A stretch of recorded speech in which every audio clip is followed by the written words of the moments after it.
میں آپ کو دو مزید سوالات کا چانس دیتا ہوں نا، پھر دو آپ کے جو اہم سوال ہے کر لیجئے، کیونکہ دوسرے لوگ بھی منتظر ہیں میرے بھائی، ٹھیک ہے نا؟ شیعہ اور سنی میں کیا ڈیفرنس سمجھتے ہیں اور کس کو حق پر سمجھتے ہیں؟ میرا سب سے بڑا اختلاف یہ ہے کہ آپ لوگ جو ہے، جو پہلے کے جو بڑے تین لوگ ہیں ابوبکر، عمر، عثمان، ان کو برا کیوں کہتے ہیں؟ اور اگر برا کہتے ہیں تو آپ کے پاس کیا دلیل ہے؟ میرے پاس تو پرفیکٹ دلیل ہے، مطلب میں جو سمجھتا ہوں کہ جو ہے اگر عمر ابوبکر اگر غلط ہوتے تو جو پروفٹ ہے ان کے بعد لوگ پرافٹ ان کے بعد لوگ نہیں لے سکتے تھے وہ لوگ، کیونکہ سب سے بڑی دلیل کہ اگر وہ لوگ غلط ہوتے تو ان کے بعد ان کو جگہ نہیں ملتی تھی۔ ایک میں کامن بات کر رہا ہوں، آپ کیا بولنا چاہ رہے ہیں؟ بات کی ایک بات آپ بولیے۔ شیعہ اور مذہب عمری میں فرق کیا ہے؟ یہ زمین آسمان کا فرق ہے، یعنی مذہب شیعہ مذہب حق، ہر بات میں حق، توحید ہے ہمارا عقائد حق، رسالت میں حق، خلقت زمین و آسمان میں ہمارے عقائد حق، قرآن مجید کے متعلق ہمارے عقائد حق، صحابہ کے متعلق ہمارے عقائد حق، اہل بیت طاہرین علیہم الصلوۃ والسلام کے متعلق ہمارے عقائد حق، جماعت اور سب عقل کے مطابق اور دلیل کے اوپر، محکم دلائل پر۔ جماعت مخالفین کے عقیدہ جو ہے توحید سے شروع کر لیں، اللہ ان کے مذہب میں نہایت ظالم، نہایت بیوقوف، اور اس کے شریعت ہی ابس ہی اندر ابس ہے، ٹھیک ہے نا؟ توحید سے اگر شروع کریں، اللہ کے افعال سے شروع کریں، اللہ کی جو ان کے ایک آسمانی جانور ہے ان کا خدا، ان کا اللہ میاں جو ہے آسمان میں ایک انسان کی طرح اس کی شکل ہے، وہ آسمان میں رہتا ہے، کار اور کام اس کے سب بیوقوفانہ ہیں، وہ خود آپ سے شرابی سے وہ شراب پلاتا ہے، شرابی جب شراب پیتا ہے تو وہ اللہ کا فعل ہے، بت پرست جو بت کی پوجا کرتا ہے وہ اللہ نے اس کو بت پرست بنایا، کافر بنایا، مومن جو مومن ہے اللہ نے اس کو مومن بنایا، جو نماز پڑھتا ہے بھی اس کا فعل، جو ایمان ہے بھی اس کا فعل، جو کفر ہے، جو شراب پیتا ہے، زنا کرتا ہے، لواط کرتا ہے، وہ بھی اللہ کا فعل، ٹھیک ہے نا؟ اور اگر یہ سب اللہ ہی کا فعل ہے تو مجھے بتاؤ تو نبی بھیجنے کی ضرورت ہی کیا ہے؟ تم خود ہی کراتے ہو، تمہاری مقدر ہے، تو نے تقدیر کرایا ہے، تیری قضاء و قدر ہے، تو نے کافر کو کافر بنایا ہے، وہ چاہے مسلمان بن جائے، مسلمان نہیں بن سکتا، شرابی شراب پیتا ہے، وہ شراب چھوڑ کے نمازی بن جائے، وہ نہیں کر سکتا، تقدیر میں یہی ہے، سب تیرا فعل بھی تیرا ہے، ٹھیک ہے نا؟ فعل بھی ہے، تو نے پیغمبر کیوں بھیجا؟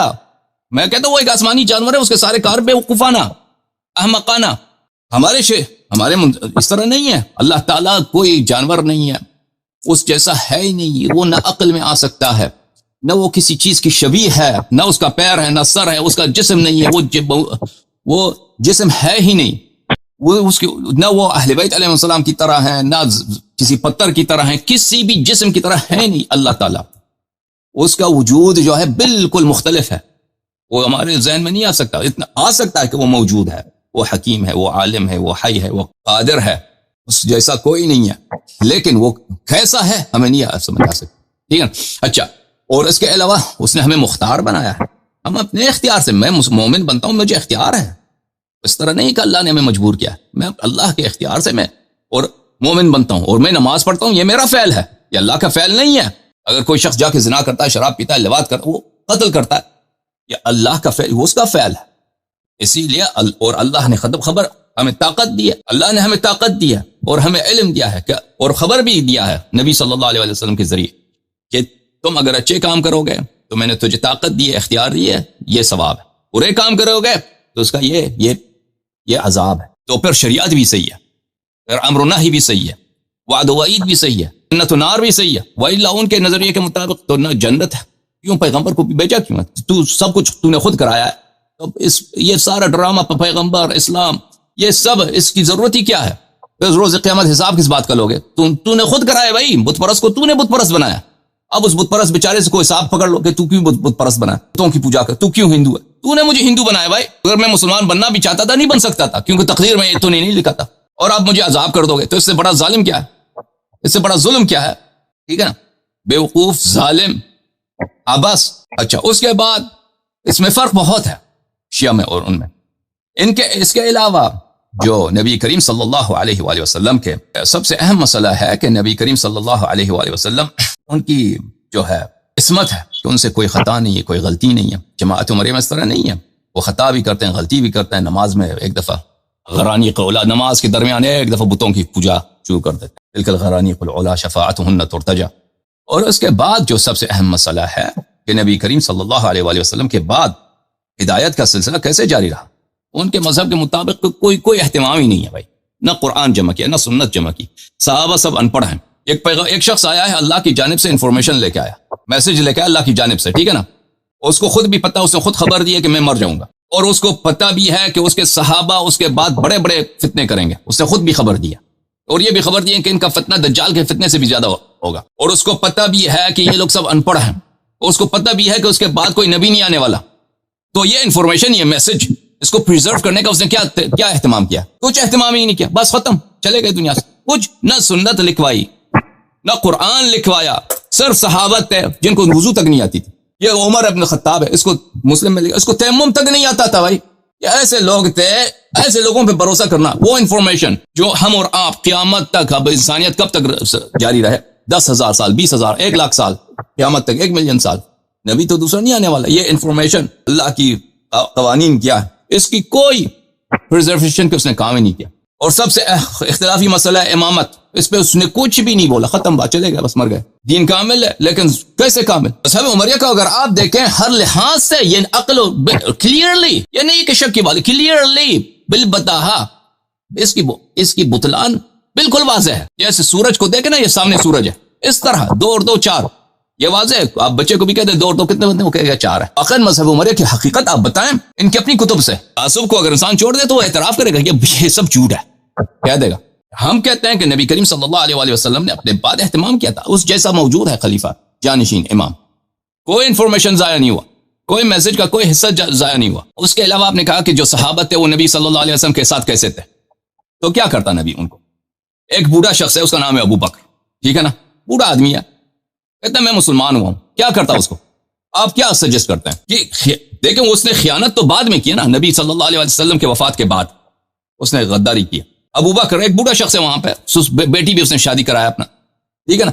نبی کریم صلی اللہ علیہ وسلم اگر ان کو زمانے میں ان کو مارتے یا ان کو گالی دیتے، ایک شخص نے، دیکھیں کسی بھی ایک منصف شخص ہوتا ہے نا، جو انصاف شخص ہے، وہ جنایت سے پہلے، جرم سے پہلے کسی شخص کو سزا نہیں دے سکتا، یا اس کی بے عزتی نہیں کر سکتا؟ کر سکتا ہے بھائی. ایسا نہیں لگتا کہ آپ زیادتی کر رہے ہیں؟ نہیں، بالکل زیادتی نہیں کر رہا. مثلا اگر مجھے پتہ چل جائے، میں ایک باانصاف شخص ہوں، کہ کل میرا جو شریک ہے، پارٹنر ہے، یہ چوری کر دے گا، میں ابھی اس کو گالی دیتا ہوں کہ تو چور ہے، اس نے ابھی چوری نہیں کیا ہے، میرا اس کے ساتھ $1,00,000 فرض کریں، یا $1,00,000 جو ہے اس کی پارٹنرشپ ہے، وہ کل جو ہے وہ کیا کرے گا، وہ کل چوری کر دے گا. ابھی میں اس کو تو نہیں کہہ سکتا کہ اگر میں اس کو ابھی سے تپڑ مار دوں بھائی آپ چور ہیں، ابھی سے میں اس کو اس کے خلاف کوئی کارروائی کروں، ٹھیک ہے نا، یہ تو اس کو کہہ دوں کہ نکل جاؤ یہاں سے، بھاگ جاؤ، یا وہ مال اپنا چھین لوں میں اس کا، یہ تو سب لوگ کہیں گے کہ بھئی آپ نے اس کے ساتھ زیادتی کی. فرض کریں اگر رسول اللہ صلی اللہ علیہ وسلم اپنے حیات میں ابو بکر کو قتل کر دیتا، یا ابو بکر کی بے عزتی کرتا، یا عمر کی بے عزتی، گالی دے کے اس کو مسجد سے نکالو کہ بھئی تو منافق آدمی، تو میرے بعد یہ کرے گا، تو تاریخ میں کیا ہوگا؟ پھر ابو بکر تو غصب خلافت نہیں کر سکتا نا، اس کو تو بگا دیا، قتل کر دیا، یا کچھ اس کو جلا وطن کر دیا. تاریخ میں سب یہی لکھتے کہ یہ کیسا نبی تھا. اس کا ایک سسر تھا، ایک بڈھا آدمی، اس کے اپنے شہر کا تھا، مکے میں رہنے والا تھا، بلا وجہ اس کو کہتا مجھ پہ وحی ہو گئی ہے، اس کو بھگا دیا وہاں سے. وہ تو نیک آدمی تھا، نماز پڑھنے والا آدمی تھا، آپ کا سسر تھا. نبی کریم صلی اللہ علیہ وسلم ان وقت انہوں نے جو کام کیے ہیں، اس کا سزا ان کو ان کے کام سے پہلے، یہ شریعت کے خلاف ہے. شریعت میں آپ کسی کو ہاتھ نہیں کاٹ سکتے اس لیے کہ وہ کل چوری کرے گا. وہ اگر اس نے چوری کی تو اس کا ہاتھ کاٹ سکتے ہیں، ابھی سے ہاتھ نہیں کاٹ سکتے. تو ان کو غصب خلافت کا پہلے سے سزا نہیں دے سکتا. نبی کریم صلی اللہ علیہ وسلم یہ کر سکتا ہے کہ ایسے براہین ہمارے سامنے رکھ دے اپنے حیات میں کہ یہ لوگ امامت کے اہل نہیں ہیں، اور انہوں نے یہ کام بہت سارے کیے ہیں. نبی کریم صلی اللہ علیہ وسلم نے ان سے بیعت لیا، شجرہ رضوان میں بیعت لیا، بیعت الرضوان میں، کہ بھئی جان جائے بھی ہم فرار نہیں ہوں گے جنگ میں. اس کے فوراً بعد بیعت الرضوان کے بعد جو جنگ ہوئی، جنگ خیبر ہے. صحیح حدیث میں ابھی کچھ دیر پہلے میں نے آپ کو دکھا دیا، اسی تقاریر میں میرے دیکھ لیجئے کہ ابو بکر بھی فرار ہو گئے وہاں سے، عمر بھی. تو اللہ تعالیٰ کو تو پتہ ہے، اور اللہ نے خبر دی، فمن بل ان الذين يبايعونك انما يبايعون الله يد الله فوق ايديهم ومن ينكث فمن نكث فانما ينكث على نفسه. کہ جو اس بیعت کو توڑ دے گا، یہ اللہ کے ساتھ بیعت ہے، آپ کے ساتھ بیعت نہیں ہے، اللہ کے ساتھ بیعت ہے. جو اس کو توڑ دے گا وہ اس کی اپنی ہلاکت ہے، اس کی اپنی شقاوت. اور انہوں نے توڑ دی بیعت، تو یہ بہت بڑی حجت ہے کہ یہ بے وفا لوگ ہیں، یہ دنیا دار لوگ ہیں، یہ ایسے لوگ ہیں جن کی ایمان صرف ان کے منہ پر ہے، وقت آ جاتا ہے تو یہ بھاگ جاتے ہیں. ٹھیک ہے نا.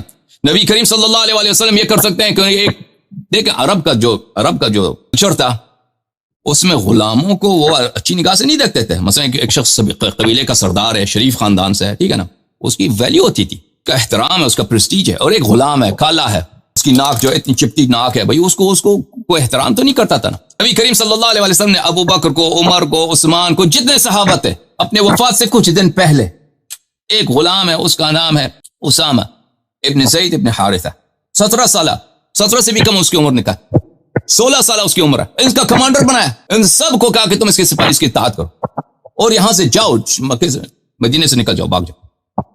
سب کو بولا روم کی طرف جاؤ. حالانکہ روم میں کچھ ہو بھی نہیں رہا تھا، اس روم کے بارڈر پہ اس وقت کچھ نہیں ہو رہا تھا، کوئی رپورٹ. جتنے جنگ ہوئے نبی کریم صلی اللہ علیہ وسلم کے لشکر انہوں نے سرایا بھیجے ہیں، اس کی کوئی ایک بیک گراؤنڈ ہے، وہاں پہ ایک تھریٹ ہے، وہاں پہ کوئی لشکر جمع ہو رہا ہے حملہ کرنے کے لیے، اسی لیے لشکر کو بھیجا جا رہا ہے. اور اتنی دور تبوک تک، موتا تک 45 دن کا راستہ ہے، وہ بھی گرمی کی حالت میں، ان کو ادھر بھیجا ہے کہ تم ادھر چلے جاؤ، ٹھیک ہے نا. اور سب صحابہ نے شکایت بھی کیا، یہ کیا کر رہے ہیں. ایک 15 بعض کتاب میں لکھا اسامہ کی وہ عمر 14 سال تھی اس وقت، 15 16 17. جب ان لوگوں کو اس طرح تذلیل کرنا، یہ نبی کریم صلی اللہ علیہ وسلم نستجیر باللہ پاگل نہیں ہے. ہر انسان کو اپنے فعل معاشرے میں کس طرح وہ نظر آتا ہے کچھ اندازہ ہوتا ہے، اور بعض لوگ زیادہ ہوشیار ہوتے ہیں، حکیم ہوتے ہیں، ان کو زیادہ معلوم ہوتا ہے. مثلا میں آج یہاں پہ اس طرح کا کپڑا پہنوں، آج ہم آپ کے سامنے، آپ مجھے کس طرح نگاہ سے دیکھو گے، مجھے کچھ اندازہ ہے. میں اگر مثلا ٹوپی لگاؤں، مجھے لوگ کیسے میرے ساتھ برتاؤ کریں گے، ٹھیک ہے نا. ابھی آپ ادھر آئیں، ابھی میں آپ کو خدا نخواستہ آپ کو گالی دوں، مجھے اندازہ ہے کہ لوگ کس نگاہ سے مجھے دیکھیں گے نا، لوگ میری مذمت کریں گے. حیدرآباد سے ایک آدمی آیا تھا، آپ نے ان کے ساتھ اچھا بات نہیں کیا. ایک شخص لشکر کا کمانڈر بناتے ہیں، معاشرے میں غلط نگاہ سے لوگ اس کو دیکھیں گے.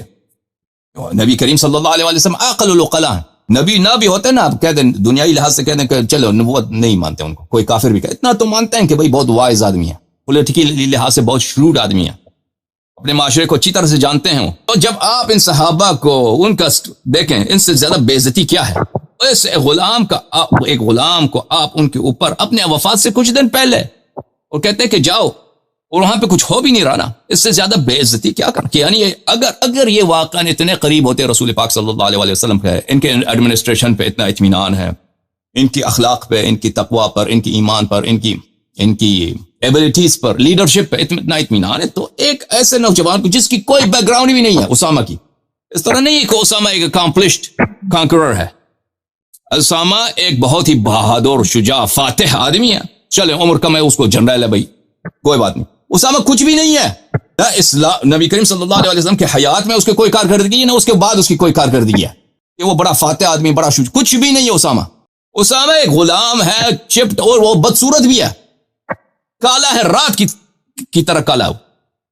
اور یہ عرب جو تھے نہایت قوم پرست لوگ تھے، یہ مسلمان تو ہوئے تھے لیکن وہ عادات تو ان سے نہیں گئے تھے. اس طرح ان کی بے عزتی کی نبی کریم صلی اللہ علیہ وسلم نے کہ اگر لوگ دیکھ لیں تو بعد میں آ جائیں، دیکھ لیں کہ ان کی لیڈرشپ پہ ان کا کوئی بھروسہ نہیں تھا. اس طرح ان کو بے عزت کیا تھا پیغمبر صلی اللہ علیہ وسلم نے. اور اس طرح کے مزید واقعات کہ ان کو کبھی کوئی عہدہ نہیں دیا تھا ابو بکر عمر، سمجھ میں آ رہی. تو اس لیے نبی کریم صلی اللہ علیہ وسلم کا اخلاق حسنہ تھا. کوئی بھی شخص آتا تھا کہ ہم مسلمان ہوئے، اس کو گود میں لیتے تھے، آغوش میں لیتے تھے، ان کو رد نہیں کرتے تھے کہ مجھے پتا ہے کہ بعد میں غیب کے عالم سے مجھے پتا ہے کہ آپ بعد میں مرتد ہو جائیں گے. کبھی اس طرح نہیں کرتے تھے. جو بھی شخص آیا وہ کہتا ہے کہ میں مسلمان، اس کو کہتا ہے ٹھیک ہے مسلمان، آ جاؤ، نماز پڑھو، نماز سکھاتے ہیں آپ ان کو عطایا. بل میں نے عرض کیا نا کہ عطایا جو آتے تھے، مال غنیمت، خمس وغیرہ، اپنے اہل بیت کو بھوکا رکھتے تھے، وہی لوگ جو عام مسلمان کو ان کو کھلاتے تھے. یہ نہیں کہتے تھے بعد میں سے آپ لوگ بہت سارے مرتد ہو جائیں. تو نبی کریم صلی اللہ علیہ وسلم اگر اس طرح کرتے نا اپنے علم غیب پر کہ مجھے اللہ کی جانب سے تو علم ہے کہ یہ آدمی بعد میں مرتد ہوگا، اس کو وہ برا برتاؤ کرتے، تو اس طرح ان کی بڑی بدنامی ہوتی تاریخ میں. نبی کریم صلی اللہ علیہ وسلم جتنے لوگ تھے، عیسائی، یہودی، مشرک، تھے، یہ دیکھیں یہ آدمی پاگل ہے. ہم نے دیکھا ہے فلانی شخص آیا ان کے پاس مسلمان ہوا، اس کو قتل کر دیا، یا اس نے کوڑے مارے، اس کو بے عزت کر کے شہر سے نکال دیا کہ تو بھائی بعد میں مرتد ہو جائے گا. ٹھیک ہے، اس طرح تو نہیں کر سکتے تھے وہ. اوکے بھائی، مزید کوئی حکم، آخری سوال آپ کا، اس کے بعد پھر میں نیکسٹ کالر کو لوں گا.